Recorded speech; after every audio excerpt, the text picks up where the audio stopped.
Welcome to the Algebra chapter, one of the most important and highest scoring chapters in Class 11 Mathematics. This chapter carries around 25 marks in the examination and forms the foundation for many advanced topics that you'll study later in Class 12, engineering entrance exams, and even college mathematics.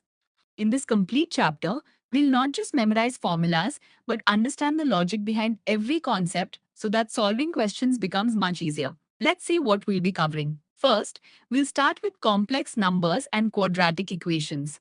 You'll learn why mathematicians felt the need to introduce complex numbers when real numbers were not enough. We'll understand the imaginary unit I, learn how to perform addition, subtraction, multiplication, and division of complex numbers, study their algebraic properties, and represent them on the eigenplane. You'll also learn how complex numbers help us solve quadratic equations that have no real roots. By the end of this topic, complex numbers will feel just as natural as real numbers. Next, we'll move to linear inequalities. Here you'll learn how inequalities differ from equations, why the inequality sign changes while multiplying or dividing by a negative number, and how to solve linear inequalities in one variable. We'll also represent the solutions graphically on the number line, making it easy to visualize the answer instead of simply memorizing it. After that comes permutations and combinations, one of the most interesting topics in algebra. This chapter teaches you how to count efficiently without actually listing every possibility. We'll begin with the fundamental principle of counting, understand factorial notation, and then learn the formulas for permutations and combinations. Remain there.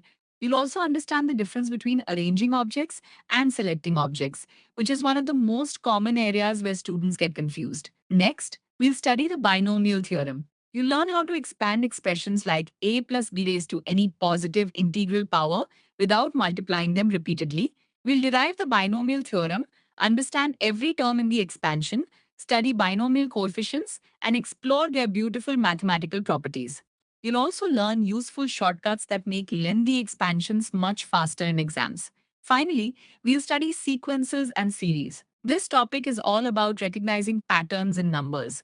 We'll understand arithmetic progressions, where the difference between consecutive terms remains constant, and geometric progressions, where the ratio remains constant. You'll learn how to find the nth term, calculate the sum of terms, and solve real examination questions. We'll also study the important summation formulas for the sum of natural numbers, the sum of squares, and the sum of cubes, which appear frequently in board exams and competitive exams. Throughout this chapter, every concept will be explained from the basics with intuitive explanations, visual understanding, shortcut techniques, solved examples, and plenty of exam oriented questions. Our goal is not just to finish the syllabus, but to build a strong understanding so that even difficult questions become easy to solve. By the end of this chapter, you'll have complete confidence in algebra and be fully prepared for your school exams as well as competitive examinations. So let's get started with the first topic, complex numbers and quadratic equations.